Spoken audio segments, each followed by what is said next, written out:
자, 또 새로 시작하게 됐습니다. 예. 이번 달에 오신 분 안 계시죠? 계신가요? 예. 자, 지금까지 공부를 하나도 안 했어도 오늘부터 하면 합격입니다. 예. 내일부터 하면 안 되고. 예. 시간 충분합니다. 지금 175일 남았을 거예요. 예, 그러니까 많이 남았습니다. 자, 받으신 요약집 가지고 우리가 5, 6, 7, 8 이렇게 공부하게 될 것입니다. 그래서 요약집 내용 요거 잘 보시면 시험 보실 때 여러분들이 알아야 될 내용에 한 300%가 들어가 있어요. 이 안에. 그러니까 요 중에서도 또 중요한 것도 골라서 해야 되겠죠? 그러니까 저한테 이것만 보면 됩니까? 이런 소리 하지 마세요. 요 중에서 중요한 거 일부만 봐도 합격하고도 남아요. 양이 많은 편이에요. 활자가 좀 적어서 그렇지 양이 많은 편이죠. 그 중에서 우리 수업 시간에 밑줄 긋고 별표 친 거 이런 것들 위주로 정리해 보겠습니다. 자, 제가 맡고 있는 과목이 이제 3편으로 구성이 되어 있는데 3편인데 그 중에서 제1편부터 제1편이 이제 시험 문제가 28문제 나오죠. 중개사법이요. 그 중에 1장 총칙부터 총설, 총칙 이렇게 2문제에서 3문제 정도 출제가 되죠. 1편에서 나오는 출제 문항수가 28문제, 2편에서 나온 게 5문제, 3편에서 나온 게 7문제. 3편이 실무죠. 그 다음에 여기 거래 신고 등에 관한 법률. 그 1편이 공인중개사법 그렇습니다. 비중이 제일 높죠, 1편이. 그 중에 제1장 이렇게. 자, 1장에 보시게 되면 제일 앞에 이제 뭐가 나오냐면 역사에 대한 부분이 문에 조그맣게 나오죠. 거기서 이제 지금까지 시험에 나온 적은 없었습니다. 그러니까 빨리 보고 가면 1961년 소개영업법 시절 61년 이때가 박정희 정권 시절. 그때 오른쪽에 보시면 부동산도 소개했을 뿐만 아니라 동산, 그 다음에 직업 소개, 남편 소개 그 했던 시절이 소개영업법이에요. 응? 소개란 소개는 다 했던 시절. 그때는 신고만 하면 소개영업소를 할 수 있었어요. 그러니까 우리 사실은 소개영업소라는 말이 그렇게 오래된 얘기는 아닙니다. 그래서 소개영업소에서 모든 소개행위를 다 했던 시절. 신고하면 돼요. 증거 필요 없고요. 그랬다가 83년 부동산 중개업법이 만들어졌는데 요게 전두환 정권 시절. 그때는 시험 제도를 처음으로 도입했네요. 여러분 공부하시는. 그리고 나서 이제 허가 내면 중개업을 할 수 있다. 허가제. 이렇게. 허가 내면 이렇게. 이게 허가제가 신고제보다는 센 거예요. 자, 그리고 나서 이제 99년 요게 김대중 정권 시절. 그죠? 그때는 보니까 자격제도는 그대로 있는데 허가제에서 등록제로 바뀌었습니다. 등록제 이렇게 나와 있죠? 오늘날도 중개업하려면 등록 내시오. 오늘날의 법도 똑같습니다. 자, 요 3가지 정도가 좀 중요한 의미가 있으니까 봤고요. 그 다음에 밑에 쭉 내려가 보시면 재정 목적이라고 하는 게 나옵니다. 여기서부터가 진짜 시험 범위고 목적에 보면 4가지죠. 그래서 1번에 보면 공인중개사법은 공인중개사의 업무에 관한 사항을 정한다. 업무. 그 다음에 2번째는 공인중개사의 전문성을 높인다. 재고. 이렇게. 자, 3번째 목적은 뭐냐 그러면 중개업을 건전하게 육성한다. 3번째 목적. 이렇게. 마지막 목적은 국민경제에 이바지함. 이렇게 4가지가 목적입니다. 그래서 이 목적 4가지를 암기하실 때 공인중개사의 업무를 시작하기 전에는 업무 전에는 경건한 마음을 가져야 되겠다. 이런 뜻입니다. 업무 전에 경건해야 되겠다. 공인중개사 업무 전에요. 공인중개사의 업무가 뭘까요? 업무라고 되어 있는데 중개업입니다. 중개업. 그러니까 중개업을 하기 전에 경건해야 된다. 이런 뜻이요. 그러니까 중개업을 하기 전에 암기할 때 그렇게 암기하자는 뜻이요.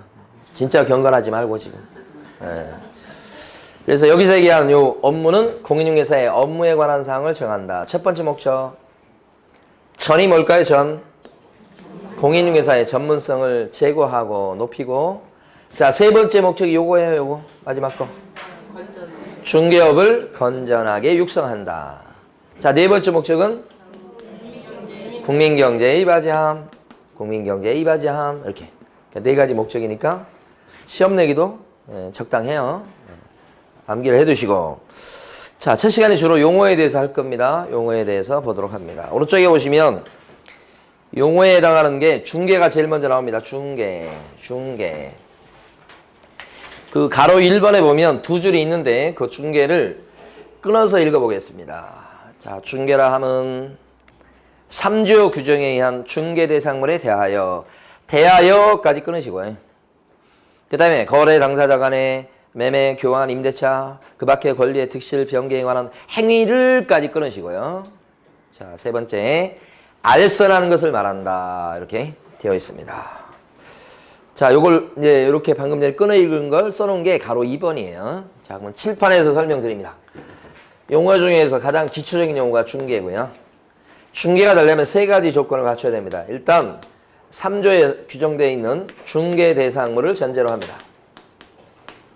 중개 대상물을 이렇게 하면 토지, 건물, 임목, 광업재단, 공장재단까지 5개 주로 부동산 얘기하는 겁니다. 자, 이런 부동산을 3조에 나와 있죠. 두 번째, 거래 당사자 간의 매매, 교환, 임대차, 그 밖에 권리의 득실, 변경을 가져오는 행위를 첫 글자하고 끝 글자를 따면 말이 돼버립니다. 거래 행위하는 것을 이런 뜻이고 줄이면 거래하는 것을 이런 뜻이에요. 어떻게 했을 때 중개가 됩니까? 알선. 소개죠, 소개. 그래서 이 의미는 뭐 어렵지 않습니다. 부동산에 대해서 거래하게끔 소개시키면 중개다. 다 아시는 개념이에요. 근데 이제 이게 이론적으로 들어가면 이제 그게 좀 어려운 거죠. 거래 행위를 민법에서 쓰는 말로 바꿀 때는 법률행위다 이렇게 바꿀 수 있어요. 그리고 법률행위의 가장 대표적인 것이 계약 아닙니까? 그러니까 결국은 이 부동산들에 대해서 계약서 쓰게 도와주는 거예요. 이게 중개다 이런 뜻이야. 그런데 이제 법률적으로 보면 법률 행위를 하게 되면 권리의 변화가 생깁니다. 권리 변동, 권리를 잃기도 하고 얻기도 하고 권리의 주체나 내용이 바뀌기도 하는 걸. 그걸 득실 변경을 변동이라고 그러죠. 그러니까 매매 계약을 체결했습니다. 그러면 매매 계약 체결했다 그랬을 때는 어떻게 되죠? 매수인이 잔금 다 치러서 매수인 앞으로 등기를 딱 가져오는 순간에 매수인은 임자가 돼서 소유권을 취득하고 매도인은 어떻게 됩니까? 소유권을 매도인은 잃고 그게 바로 이제 권리 변동이죠. 자, 계약 중에 보면 또 교환 계약이라는 게 있어. 교환 계약. 교환 계약이다 그러면 부동산과 부동산을 바꾸는 거, 맞바꾸는 거. 땅 주인하고 상가 주인이 교환한다 그런 거예요.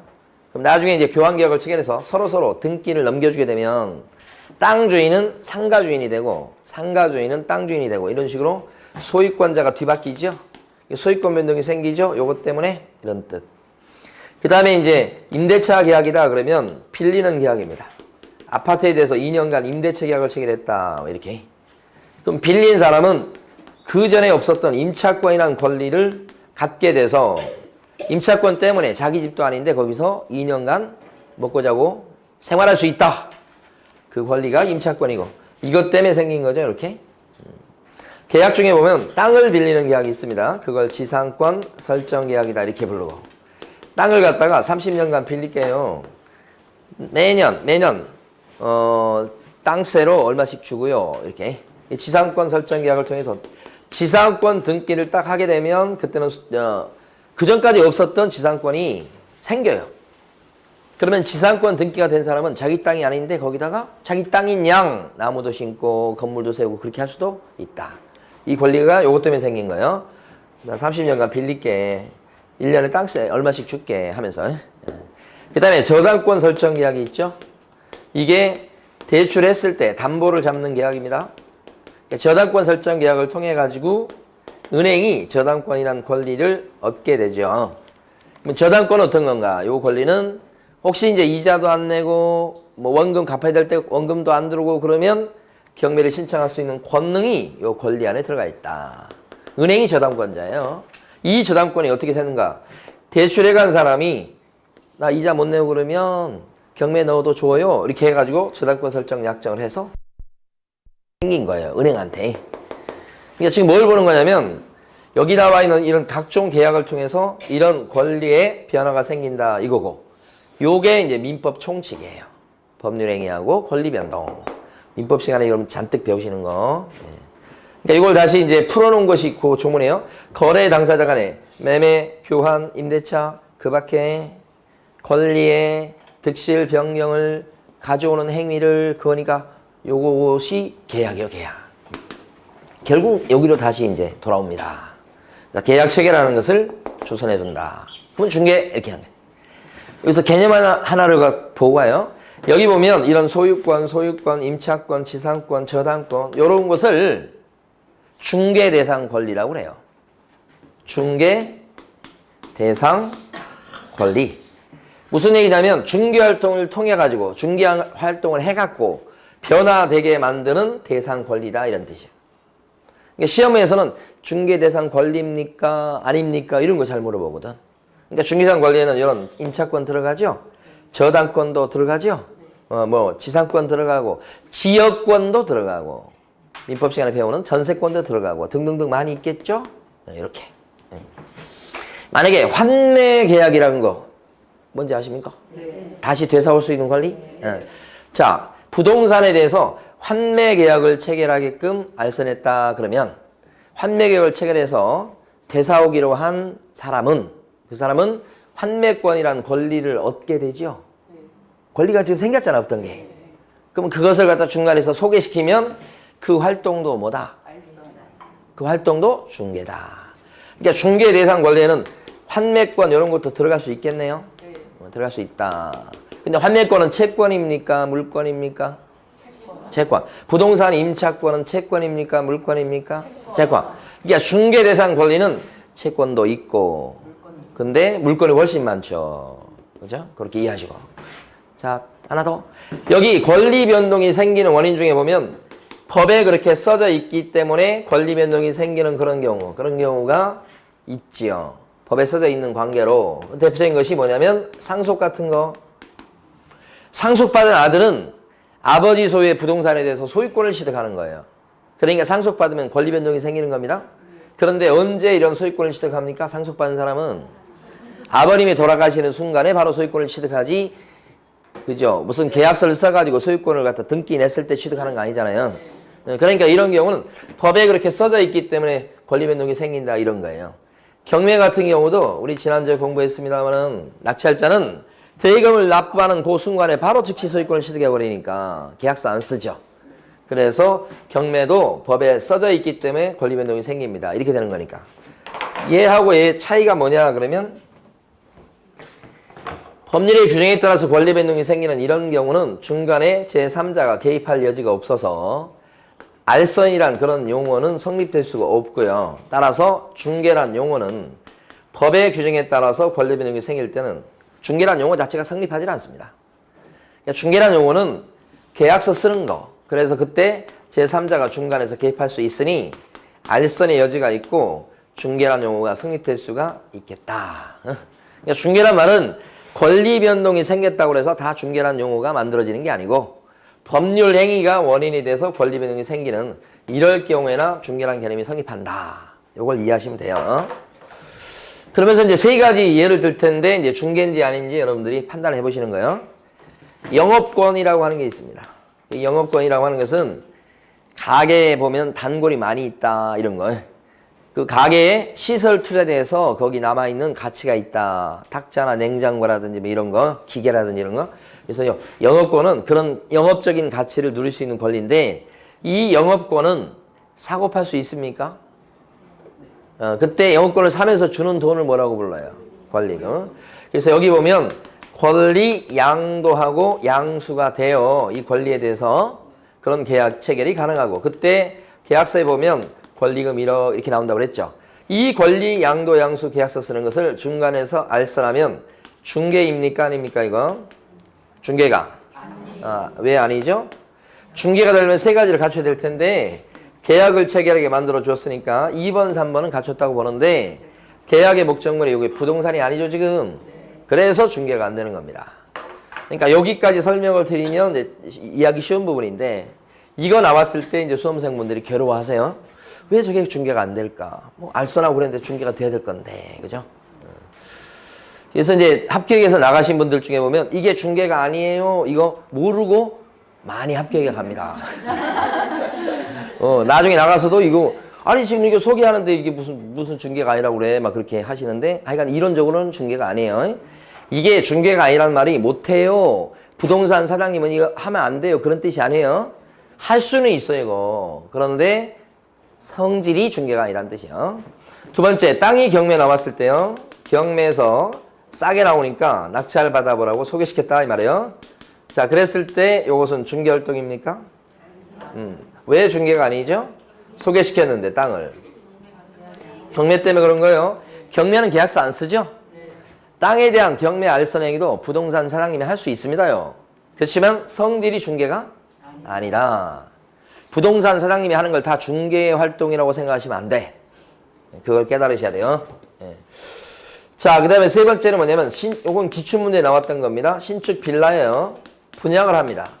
이 분양이라고 하는 것은 최초의 매매 계약을 분양이라 그렇게 얘기해요.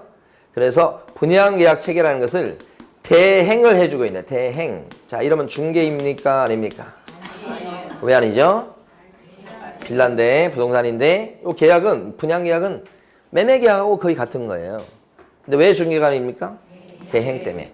대행이라고 하는 것은 우리 이제 알선 같은 경우는 둘이 있는데 둘 사이에서 이렇게 둘을 연결시켜 주는 게 알선이지만 대행은 둘이 있을 때 그 중에 한 사람을 뒤로 밀치고 그 사람 대신 들어가가지고 상대방과 이렇게 계약을 해주는 거예요. 그러니까 이 대행은 대리의 성질을 띠는 거야. 따라서 이건 알선이 아니어서 중개가 될 수가 없겠습니다. 이런 얘기를 쓰고 있는 게 지금 가로 3번이에요. 가로 3번을 이해하셔야 중개인지 아닌지 제대로 이해하신 거고 여기서는 출제거리가 뭐냐 그러면 여기에 기출문제 나왔었습니다만은 또 기출문제 뭐가 나오냐면 분양 대행을 해주고 대행료로 1,000만 원을 챙겼다 이렇게 나와요. 예를 들어서 그러면 금지행위입니까 아닙니까? 아니에요. 금지행위가 왜 아니죠? 그 분양 대행해주고 받은 보수는 그 중개보수 복비가 아닌 거잖아요. 이게 아니기 때문에 그 보수가 아니기 때문에 법정 상한선이 있어요 없어요? 없으니까 많이 챙겨도 걸리지 않는다. 요게 또 출제됐었고 중요하죠. 그죠? 됐습니다. 그 다음에 밑에 가로 4번 성격을 보시면 이 중개 활동은 이렇게 소개시키는 거죠. 소개시킨다는 것은 손님한테 막 설명도 하고 물건 보여주기도 하고 왔을 때 이제 커피 내주기도 하고 이렇게 하는 것이 이제 요게 알선행위입니다. 그럼 이런 알선행위는 사실행위예요, 법률행위예요? 저희 대학교 1학년 처음 들어갔을 때 사실행위, 법률행위를 이해를 못했어요. 지금도 이해하나 모르겠어요. 제가 막 이렇게 강의하는 건 사실행위입니까, 법률행위입니까? 사실행위지. 이렇게 해가지고 어떤 법적 효과가 생기는 게 아니죠. 그게 사실행위요. 그럼 중개했다 그랬을 때 중개다 그러면 막 이렇게 입 아프게 설명하고 물건 보여주고 막 왔다 갔다 하고 커피 내드리고 이렇게 하는 건 다 사실적 활동이에요. 그러니까 중개는 사실행위입니다. 그런데 중개를 해가지고 손님이 하는 행위는 무슨 행위야? 법률행위입니다. 손님이 도장을 찍죠. 여러분이 써준 이렇게 계약서에다 도장을 콱 찍죠. 그것은 이제 계약을 체결하는 거니까 그건 법률행위. 그러니까 법률행위 그러면 거의 계약이에요. 그럼 계약 말고 나머지는 전부 다 사실행위라고 보시면 되겠죠? 네, 그러니까 여러분이 하는 활동은 사실행위다. 그죠? 네. 자, 넘어가셔서 이번에는 어디 가시냐면 중개업으로 가볼게요. 중개업이라 지금 8페이지입니다. 8페이지. 자, 중개업과 관련해서 거기 가로 1번에 보면 자, 네 군데를 동그라미 치겠습니다. 가로 1번에 보면 중개업이라 하면 다른 사람의 뭐에 의해서 의뢰 동그라미. 그 다음에 일정한 뭐를 받고요? 보수의 동그라미. 그 다음에 중개의 동그라미. 중개를 마지막 어떻게 해야 됩니까? 업으로 행하는 거. 이게 네 가지 동그라미 치시면 돼요. 자, 됐고요. 자, 지금부터 칠판에서 중개업에 대한 내용을 설명드리면서 판례 4개를 설명드릴 텐데 그 판례 4개를 아시면 돼요.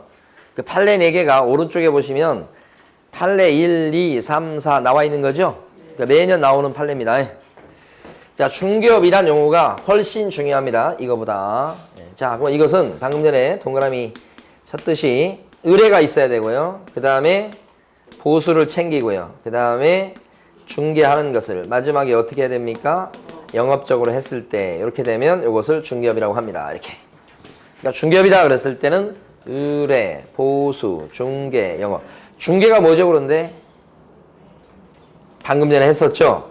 3조에 규정된 중개 대상물에 대해서 거래 행위하는 것을 소개시키는 거. 그걸 중개다. 이건 이미 한 거잖아요. 여기서 이제 조금 볼 게 영업으로 한다. 영자가 안 나와 있지만 여러분들은 업이다 그러면 이제 영업이라고 생각하시면 이해하기 편하고요. 영업이 되기 위해서는 세 가지 조건을 갖춰야 됩니다.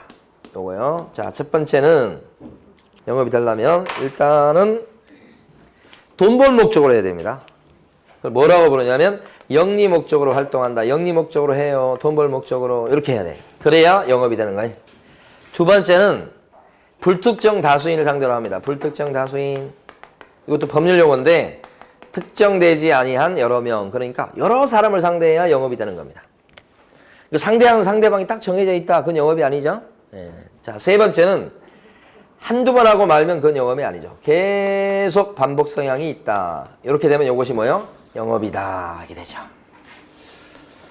자, 우리 이제 요즘은 잘 만나기 좀 힘든 것 같은데 길 가다 보면 어떤 사람이 한 두 사람이 다가와서 참 복 있게 생겼다고 얘기하면서 잠깐 얘기할 수 있냐고 하면서 지금도 있습니까? 옛날 한참 많이 만났는데 그래가지고 거기서 지금 결론이 뭐냐면 정말 복 있게 태어났는데 뭐 조상님이 뭐 어쨌다나 그것 때문에 그거 하나 때문에 지금 안 풀리고 있다 그렇게. 자, 풀리는 사람 잘 없어요 세상에? 다 안 풀리고 저한테 물어봐도 저도 잘 안 풀리고 있다 이렇게 생각해요. 그래서 그걸 풀려면 구수를 해야 된다. 근데 굿값이 800이다 뭐 1000이다 좀 깎아서 500대 해줄게 뭐 이렇게 나오는 거야. 그게 뭐예요? 이거잖아. 그리고 만약에 저한테 와서 다가와서 그런 얘기 했을 때 제가 관심 없어요 하고 가버리면 어떻게 해요? 또 딴 사람 쫓아가죠? 오늘 또 하고 내일 또 하죠? 그래, 밥 먹듯이 하는 걸 얘기하는 거예요. 이러면 직업이잖아요. 영업이잖아요, 그 사람. 그래서 하루에 한 건 하면 대박이에요, 그 사람들은. 그렇잖아요. 한 건 하면 대박. 이렇게 되는 거지. 예. 그러니까 저렇게 다리 아프고 왜 이렇게 돌아다닐까? 사실은 그런 생각을 할 때가 있는데 다 목적이 있는 거죠. 이 세 가지를 갖췄을 때 영업이 될 텐데, 자, 지금부터 계속 반복 성형이 없이 일회성에 그치는 활동을 했다. 예를 들어서 우연히 전세 한 건을 했어요, 여러분들이. 그러면 우연히 했다는 얘기는 직업적으로 한 게 아니네. 그러면 중개업이 될 수가 없습니다. 직업적으로 한 게 아니어서. 여기가 첫 번째 중요한 거. 그러니까 여러분이 우연히 전세 한 건 했다 그랬을 때는 직업적으로 한 게 아니어서 중개업이 안 됩니다. 어쩌다 있으니까 이렇게. 그런데 만약에 계속 반복적인 성향을 갖고 해버리면 여기 들어간다는 얘기죠. 요리 돼서 이렇게. 그러니까 근데 이제 살다 보니까 뭘 많이 깨닫냐면 어떤 사람이 가만히 보면 자기 직업이라든지 뭘 더 어떤 굉장히 위치에 올라갈 때 가만히 보면 그 사람이 나 그거 해야 돼 이렇게 해서 그 위치에 가는 것보다 그냥 하다 보니까 그냥 되는 경우가 있다고요. 우연히 한번 했더니 거기서 대박이 난 거야. 그래서 그 다음부터 내 길이 이 길인가 봐 하면서 이쪽 간다고요. 제가 저번에 말씀드렸는가 모르겠습니다만 이병헌도 처음에는 알바로 연기를 시작한 거예요. 자기 인터뷰 그러대. 그래서 그냥 알바로 딱 했는데 반응이 너무 좋은 거지. 막 목소리도 좋고 또 잘생기고 막 그러니까 뭐요? 돈이 막 생기잖아? 이렇게 반복적으로 하기 시작하는 거예요. 순식간에 그렇게 돼요. 순식간에.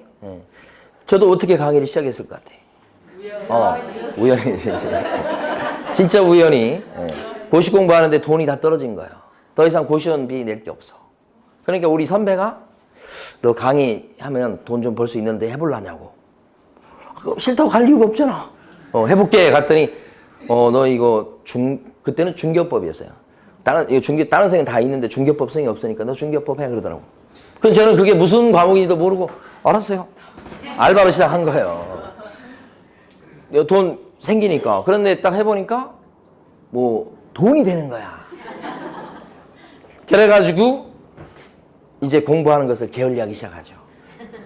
더군다나 돈이 좀 벌리니까 나이가 들고 그러니까 이제 주변에서도 결혼해야 되겠다, 결혼해야 되잖아, 이런 얘기 하니까 결혼하고 싶을 거 아니야? 그런데 수강생분 중에 한 분이 누구 좀 만나보려냐고 그러는 거야. 그래서 그러자고. 만난 게 우리 집사람이야. 그래가지고 결혼해가지고 이제 또 애가 생기니까 공부는 무슨 이대로 행복했으면 이렇게 되는 거잖아요. 그래서 이렇게 됐나 봐요. 그다음부터는. 매일매일 제가 강의하러 나오잖아, 매주? 그럼 이게 이제 직업이 되는 거예요. 그래서 지금 이거 중에, 여기가 중요한 포인트야. 이거 두 개를 나누는 게 판례가 이렇게 나누는 건데, 이거 나누는 이유는 이쪽에 들어가면 여기 세 가지 요건을 갖추면 중개업이 되고, 중개업이 되면 그냥 못합니다. 아무나 못합니다.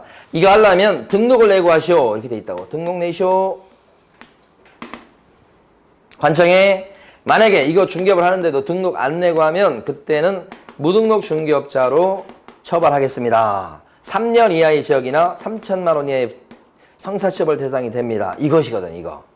그러니까 우연히 그냥 어쩌다 전세 한 건 했다. 이건 처벌받지 않아요. 자격증이 없어도 괜찮아요. 등록 안 하고 해도 뭐라고 하지 않습니다. 근데 직업적으로 하기 시작하면 어떻게 됩니까? 이제는 그냥 못합니다. 등록을 내고 해야 되고. 안 하고 했다가는 무등록 중개업자로 처벌받습니다. 그렇죠? 그러니까 넘지 않아야 될 선을 넘기 시작했습니다. 이렇게 되는 거지. 이렇게. 자, 두 번째. 두 번째가 보수 받아야 중개업이 됩니다. 근데 보수를 안 받았어요. 그러면 중개업이 안 돼요. 이렇게. 보수 받아야 중개업이라고 법에 나와 있으니까 이건 뭐 어려운 건 아닌데 이제 애매한 일이 벌어집니다. 무슨 얘기냐면 여기 있는 어떤 사람이 있는데 그 사람이 자격증도 없고 등록이 안 돼 있는 사람이에요. 자격증도 없어요. 등록 안 돼 있고. 근데 그 사람이 부탁을 받아갖고 중개를 한 10건 해준 거예요. 그래서 직업적으로 한 거란 말이에요. 10건 했으니까 자격증이 없는 사람이. 10건 했는데 이제 보수를 갖다 이제 받으려고 할 거 아니에요? 달라고 했더니 그 손님들이 다 준다고 했어. 철석같이 약속됐고. 그런데 나중에 계약서 쓰고 나서 그 10명이 하나같이 약속이나 한 듯이 보수를 갖다가 약속했던 그 사람들이 현실적으로는 보수를 안 줘버려요. 한 명도 안 준 거야. 근데 그 사람은 뭐예요? 무등록, 무자격 상태에서 10건 한 거잖아요. 그래서 그 사람들이 보수 안 주고 약속 안 지킨 이 사람들이 경찰서 가서 다 잃어버린 거야. 그러니까 경찰서에서 딱 나와보니까 자격증도 없지, 등록이 안 돼 있지, 10건이나 계약서 썼지. 그렇잖아요. 써줬지. 그러니까 이 사람을 무등록 중개업자로 이제 재판을 걸어갖고 대법원까지 간 거예요. 이랬을 때 대법원에서는 그 사람을 무등록 중개업자로 처벌해야 되냐, 이게 문제가 된 거야. 무등록은 맞아요. 근데 이 사람은 부탁받고 했죠. 중개 10건이나 했죠. 다 동그라미요. 근데 이제 보수를 받으려고 했는데 이제 현실적으로 안 줘서 못 받은 겁니다. 한 푼도. 그랬을 때 이때는 받으려고 했으니까 그래도 중개업이다 이렇게 봐야 됩니까? 아니면 받으려고 했는데 현실적으로 못 받았으니 중개업을 했다고 볼 수는 없는 거냐? 어떤 거예요? 둘 중에. 그렇죠. 판례 입장은 요구 약속만 가지고는 현실적으로 받지 않았다 그랬을 때는 받은 게 아니어서 중개업이 안 됩니다. 이게 판례 입장이에요. 그러니까 판례를 그대로 알아두셔야 돼요. 그러니까 결국은 무등록 상태에서 했다고 해도 무등록 중개업자로 처벌할 수가 없다. 여기 두 번째 판례입니다. 저희 교재에서는 요게 판례 3번에 있는 거예요. 다 읽어보셔야 돼요. 그러니까 다른 건 놔두시고 공부하실 때 여기 나와 있는 판례 요 4개를 잘 읽어보셔야 돼요. 자, 요게 첫 번째 판례 1번 판례입니다. 요게 우연히 했다 그랬을 때 1번 판례. 3번 판례가 요겁니다. 요거 약속만 했지 현실적으로 받지 않은 것은 중개업이 되지 않는다는 거. 자, 세 번째 갑니다. 이제는 세 번째 판례 칠판 보시면 부동산 컨설팅 업자가 있습니다. 이 부동산 컨설팅은 이게 자유업종입니다. 컨설팅이 뭔지 아시겠죠? 부동산을 어떻게 이용하고 개발하는 게 좋을지에 대해서 조언을 해주는 건데 갑이 컨설팅 업자예요. 근데 이 컨설팅 업은 자격증이나 등록 이거 필요 없어요. 필요 없습니다. 그냥 사업자 등록만 해가지고 할 수 있어요. 이게 자유업종이라고 그러죠. 근데 이 부동산 컨설팅업 하신 분들은 보통 대부분 보면 자격증을 못 따가지고 하신 분들이 되게 많아요. 아니면 따기 귀찮아서 하거나. 그러니까 이런 분들은 사실 컨설팅이라고 말을 하지만 컨설팅 이외에 중개활동을 갖다가 꽤 해요. 어떤 경우는 아예 중개활동을 하려고 컨설팅 사무실을 차려놓고 컨설팅을 빙자해서 그냥 중개업을 하는 경우도 있어. 그러니까 이 사람이 주로 컨설팅을 하는데 이 케이스에서 중개를 갖다가 1년에 부동산을 몇 건씩 팔아줘요. 막 중개업소 상임처럼 막 수십 건, 수백 건은 아닌데 몇 건씩 해줘요. 근데 그걸 꾸준히 하죠. 부탁받고 하고 복비를 많이 챙겨가면서 합니다. 손님들이 복비 많이 주겠다고 합니다. 이거 땅 팔아주면 이렇게. 땅을 갖다 이렇게 개발해가지고. 그 다음에 이것을 꾸준히 합니다. 영업적으로. 그러면 이 컨설팅업자 갑의 행위는 조그맣게 중개활동을 했습니다만 이러고 이렇게 했다면 이 중개활동은 더 나가서 뭐라고 할 수 있어요? 중개업이다 할 수 있다는 얘기죠. 요건을 다 갖췄으니. 그러면 이 중개업이 되면 이 컨설팅업자 갑은 무자격 상태에서 이 중개업을 요런 활동을 조그맣게라도 하면 이 컨설팅업자 갑이 뭐가 돼요? 무등록 중개업자가 돼서 3년 이하의 징역이나 3천만 원 이하의 벌금으로 형사처벌 대상이 되거든요. 이렇게 처벌받는 경우가 꽤 있다고요. 그래서 자 결론 우리 일단 판례를 먼저 보시면 컨설팅을 추로 하면서 조그맣게 중개활동을 했는데 이런 식으로 했다면 그것도 분명히 뭐예요? 중개업이다. 그게 판례 입장이에요. 근데 더 나가서 이제 의미는 혹시 근데 무자격 상태에서 무등록 상태에서 했다면 처벌받겠다 이런 뜻이죠. 그래서 이제 자격증 못 따신 분이 사무실을 차려요. 컨설팅 사무실을 차려. 근데 실제는 중개활동을 막 다 해요. 근데 이제 옛날하고 지금 딱 비교해보면 이제 계약서 쓸 때쯤 되면 계약서는 자기들끼리 계약서 쓴 것처럼 해버려요. 자기가 중개 다 하고. 자기는 뭐만 해줬다고 그러는 거예요? 컨설팅만 했어요. 계약서는 자기들끼리 썼어요. 이렇게 많이 했었다고. 그런데 이제 그것도 자기들끼리 계약서 썼다고 하지만 거기서 소개시키고 이게 다 법에 걸리는 거니까 요게 이제 문제가 되잖아요. 그래서 이제 그 다음 단계로 이제 그 사람들이 법을 빠져나가는 것은 어떻게 하냐면 중개를 열심히 해요. 계약서 쓸 때쯤 되면 다른 부동산 사무실로 가서 자격증 갖고 있는 사무실로 가서 계약서 좀 써주세요. 그럼 제가 돈 좀 드릴게요. 이렇게 한다고. 거기서 계약서를 써. 그러니까 자기는 뭐예요? 계약서를 저기서 썼으니까 법에 걸리지 않게 되겠죠? 그렇게 많이 한다고. 그러니까 하니까 저 자격증 따가지고 지금 계약서를 이렇게 써주고 그 몇십만 원 받는 그 사람 입장에서 봤을 때는 어떻게? 뭐 처음에는 잘 몰랐다가 하다 보니까 어떻게 돼요? 자기는 돈을 조금 벌고 계약서 써주고 돈을 조금 벌지만 컨설팅 업자는 어떻게 돼요? 많이 벌잖아. 그걸 갖다가 이제 나중에 깨닫고서 자괴감이 들기 시작하지. 내가 이러려고 자격증을 땄나. 저 사람 돈 벌어주려고 내가 자격증을 땄나 이런 생각이 들잖아요. 그래서 이제 그 다음에 어떻게 하겠어? 구청에 일르지. 신고하고 막 그렇게 합니다. 그럼 구청에 나와서는 이제 나와서 조사해가지고 증거가 있어야 될 텐데 증거가 없으면 그냥 다시 지나가요. 우린 컨설팅만 했는데요. 계약서는 저기서 썼는데 이렇게 해버리면 딱 잡아내기가 쉽지 않다니까. 네, 그런 거예요. 자, 요것이 판례 중에서는 몇 번 판례냐면 4번 판례입니다. 네, 4번 판례 한번 읽어볼게요. 부동산 중개 행위가 부동산 컨설팅 행위의 부수에서 이루어졌다고 해서 이를 부동산 중개업법 제2조 제2호 소정의 중개업에 해당하지 않는다고 볼 것은 아니라. 그러니까 중개업에 해당할 수 있다는 뜻. 네, 자, 하나만 더 합니다, 이제. 뭐냐면, 대출 받습니다. 자, A라는 사람이 아파트를 갖다가 담보로 집어넣고 대출을 받습니다. 대출. B 은행에서요. 대출 받아요. 그러면 은행 입장에서는 담보 대출이죠. 이거 담보 잡고 대출해준다. 이렇게. 그 대출 받는 계약을 뭐라고 그래요? 금전 소비 대차 계약이다. 금전 소비 대차 계약이라는 이 표현은 법률상 표현입니다. 나 은행에 금전 소비 대차 계약 체결하러 가. 그런 사람 어디 있어? 나 은행에 대출을 받으러 가. 이렇게 하는 거지. 이게 대출 받는 거 이게. 그럴 때 담보 대출이니까 이거 쓸 때 암암리에 이런 걸 써요. 저당권 설정 계약서를 쓴다고. 이 표현은 법률상 표현이니까 자, 그 이제 막상 그 양식을 보면 뭐 근저당 설정 약정서 뭐 이런 게 돼 있어요, 보통. 그게 이거예요. 그럼 두 장의 계약서를 쓰네요. 이게 바로 뭐냐면 A가 담보 대출을 받는 거야. 그럼 이랬을 때 중간에서 갑이라는 사람이 금전 소비 대차 계약서를 쓰게끔 알선했다 이렇게 되면 이 활동은 중개입니까? 아닙니까? 중개. 중개가 되려면 세 가지를 갖춰야 되죠. 중개. 자, 알 써놨죠. 계약 체결을 도와줬죠. 계약의 목적물이 뭐예요? 부동산 아니죠. 그럼 중개가 안 돼버리는 거예요. 저기서. 아까 영업권 저하고 똑같은 거예요. 자, 그런데 갑이라는 사람이 이번에 뭐 하느냐? 저당권 설정 계약서를 이렇게 쓰게끔 어떻게 한다고요? 알선. 또 갑이 하는 거예요. 그러면 갑의 일한 행위는 중개입니까? 아닙니까? 요것은 중개에 들어간다. 왜 그러죠? 계약을 체결하게끔 도와줬는데 계약의 목적물이 뭡니까? 요거. 저당권 설정 계약이 되다 보니까 요 아파트죠. 부동산이죠. 그래서 중개가 됩니다. 이렇게 하는 게. 위아래가 다르죠? 자, 이랬을 때 결론적으로 얘기하면 두 장의 계약서를 써준 갑은 두 장의 계약서를 써줬는데 결과론적으로 중개한 겁니까? 안 한 겁니까? 중개한 거 맞죠? 요 부분 때문에 중개가 돼요. 위에는 중개가 아니니까. 그렇지만 이런 활동 어쨌든간 의뢰를 받아가면서 보수를 챙겨가면서 영업적으로 했다면 갑의 일한 행위는 중개활동을 뛰어넘어서 뭘 했다고 볼 수 있겠다? 중개업을 했다고 볼 수 있다. 그죠? 이것이 두 번째 판례.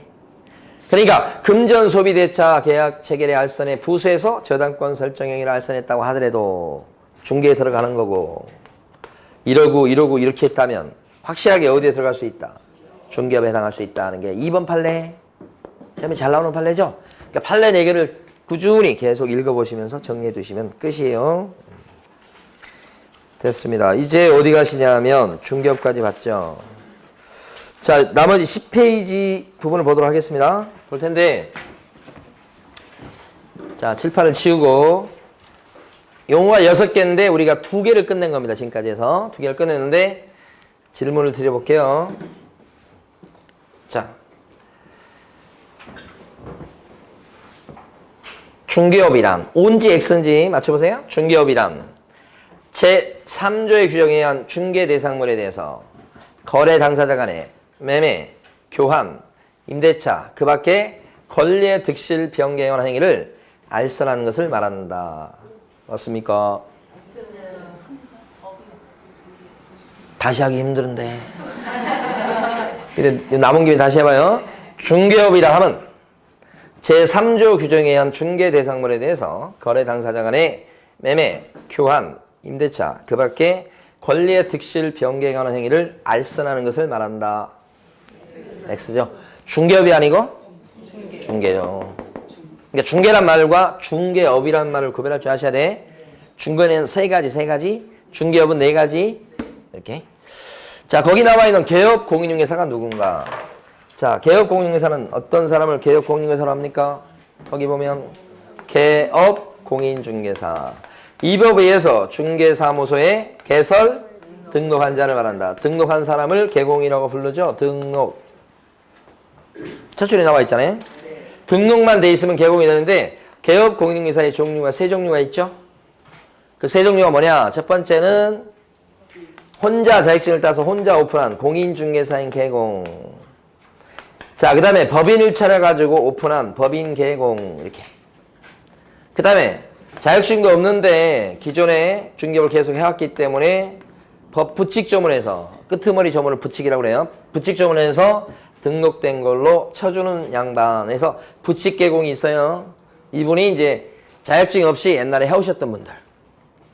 그러다가 이제 자격증 제도가 도입된 게 83년도 도입됐을 때 기존에 그냥 신고만 하고 자격증 없이 했던 분들을 못하게 할 수 없으니까 부칙조문에서 허가받은 걸로 봐줄게 하고 넘어왔었는데 99년도에 이제 등록제로 또 바뀌었잖아요. 그때도 기존에 그냥 허가받은 걸로 봐줬던 복덕파 할아버지를 이제는 이제 제도가 등록제로 바뀌었으니까 이제부터는 못 하십니다. 할 수가 없잖아요. 그래서 하시는 데까지 할 수 있게끔 등록된 걸로 또 봐주는 거예요. 부칙조문에서 그렇게 봐준 거예요. 조문을 써놨어요. 그러니까 어쨌든 정식 절차를 밟아서 등록했건 법에서 등록된 걸로 쳐주든 어떻게 된 거예요? 등록된 거잖아요? 그럼 개공이다. 그러니까 이 부칙개공은 중요한 특징이 자격증이 있어요? 없어요? 없죠. 개업 공인중개사로서 이 공인중개사라는 말이 있다고 그래서 여기는 무조건 자격증 있는 사람 중에서 개공이 된다고 생각하시면 안 돼. 그러니까 현재 개업 공인중개사의 용어는 증이 있다 없다를 가리지 않아요. 뭐만 돼 있으면 돼요? 등록만 돼 있으면 돼요. 중개업을 하느냐 안 하느냐 그것 갖고 따지는 게 아니에요.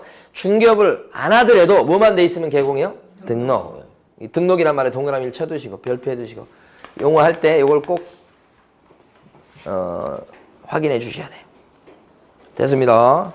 그러면 오른쪽 페이지 가면 네모 6번에 이번에 공인중개사가 나와요. 공인중개사. 자, 공인중개사는 6번. 밑에 보면 이 법에 의해서 공인중개사 자라고 나오죠? 자격증 딴 사람이 뭐예요? 공인중개사. 자격증 땄다? 공인중개사. 그러면 우리나라 사람인데 미국에 가서 미국의 라이센스 자격증을 땄어요. 공인중개사 자격증을. 그러면 여기서 얘기한 공인중개사에 들어갑니까? 아니요. 우리나라 사람일지라도 미국 법에 따라서 자격증을 따면 공인중개사 아니에요. 반대로 미국 사람인데 우리나라 자격증을 땄어요. 그러면 공인중개사에 들어간다. 국적을 가리지 않고 우리나라 자격증을 땄을 때가 공인중개사 이렇게 되는 거예요. 그러니까 공인중개사는 자격증 있는 사람, 개업 공인중개사는 등록된 사람. 그렇죠?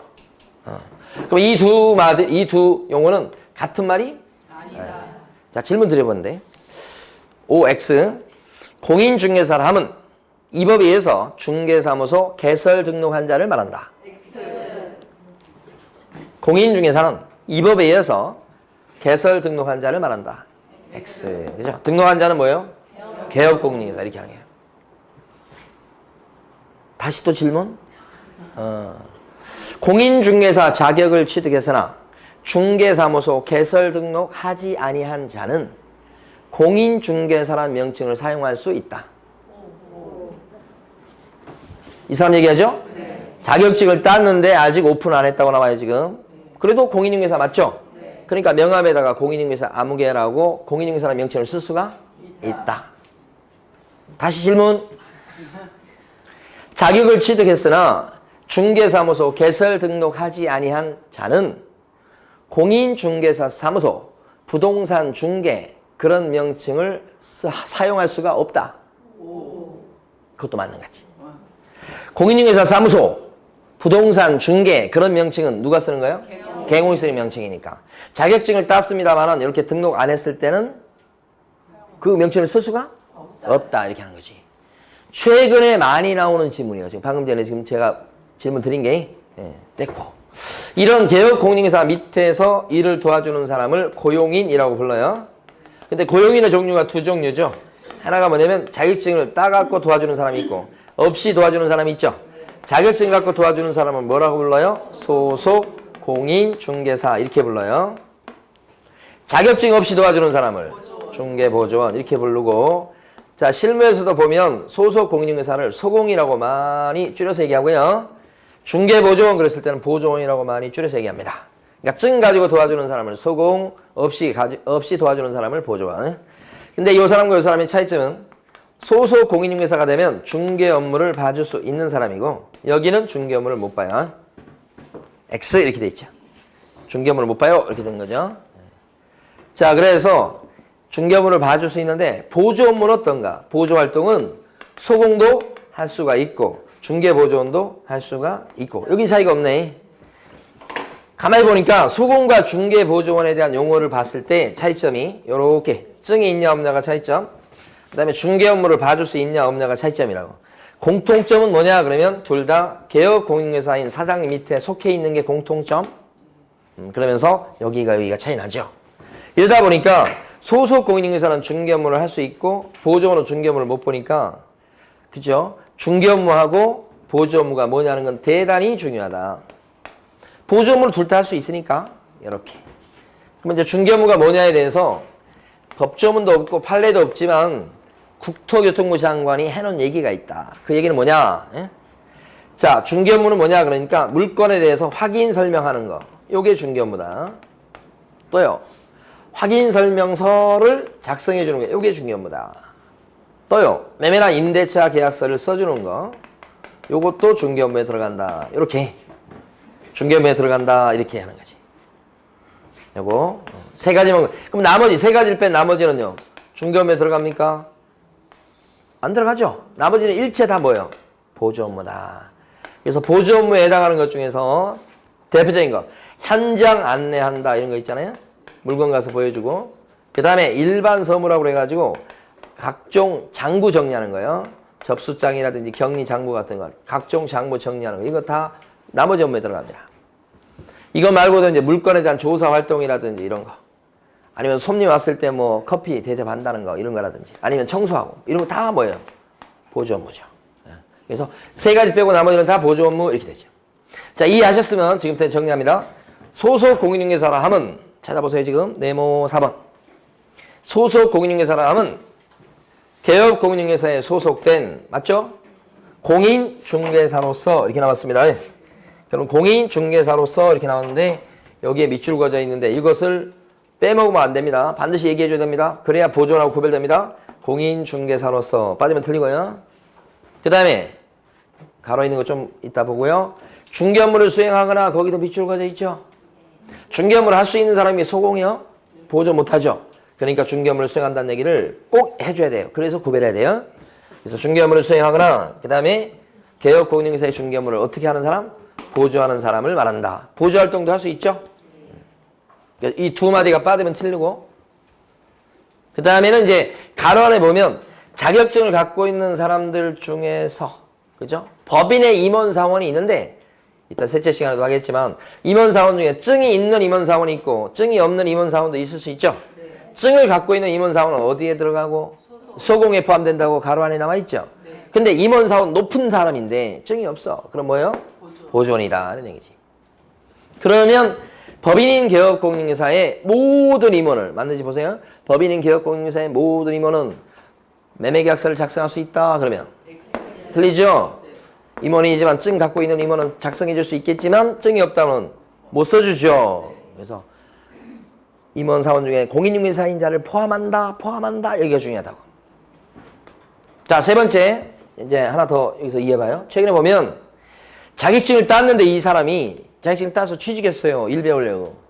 부동산 사무실에 취직해서 일 지금 배우려고 일하고 있는데 6개월이 지금 됐어요. 근데 6개월 동안 사장님이 계약서를 쓰는 법, 확인설명서를 작성하는 법 이건 하나도 안 가르쳐주고 계속 6개월 동안 커피 타는 법, 청소하는 법, 키 들고 와서 물건 보여주고 막 이런 일만 시키는 거예요. 6개월 동안 자격증 따가지고 이제 일별로 왔는데 그럼 이 사람은요 소속 공인중개사에 포함됩니까?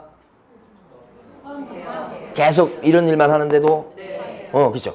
반드시 이걸 해야 된다 이런 게 아니고 할 수도 있다는 거죠. 이거 할 수도 있고 이거 할 수도 있고 실질적으로 이것만 하네요. 그래도 어디에 포함돼요? 소공에. 그죠? 그러니까 커피 탈 때도 자격증을 딱 끼고서 커피를 타면 뭐가 되고? 소공. 자격증 없이 커피를 타고 앉아있으면 그 보조원이에요 그냥. 자, 밑에 네모 5번 갑니다. 마지막으로 중개보조원이라 함은 이렇게 돼 있죠. 그때 보니까 공인중개사가 아닌 자로서 이거 빠지면 안 됩니다. 자격증 없다는 얘기를 꼭 얘기해줘야 누구하고 구별돼요? 소공. 공인중개사가 아닌 자로서 개업 공인중개사에 어떻게 되어 있다고요? 소속되어. 그죠? 속해 있어야 되겠죠? 그리고 못하는데 이거 못한다는 얘기는 안 합니다. 아무 얘기 안 하고 건너뜁니다. 그래서 무슨 얘기 하느냐. 거기 보니까 거기 보면 중개대상물에 대한 어떤 거요? 현장 안내, 일반 서무가 밑줄 그어져 있죠? 중개보조라는 건 현장 안내, 일반 서무 이런 거 하는 사람이요. 그 현장 안내나 일반 서무가 중개 업무 아니고 어떤 업무죠? 단순 보조활동이죠. 그 보조활동의 얘가 현장 안내, 일반 서무예요. 그래서 시험 나올 때 자 중개 업무와 관련해서 거기 보면 중개 대상물에 대한 현장 안내까지는 맞겠네요. 현장 안내. 확인설명서 작성. 틀리죠? 현장 안내. 계약서 작성. 이렇게. 틀린 거죠? 그러니까 여기 밑줄 건 여기를 틀리게 한다고요? 그럼 이 활동을 줄여서 얘기하면 뒤에 나오지만 단순한 뭐요? 보조활동이죠? 그 보조활동만 하는 사람을 뭐라고 불러요? 보조원이다. 이렇게 부르는 거지. 그렇게 구별해 주시면 되겠습니다. 자, 쉬었다가 중리선물 하겠습니다.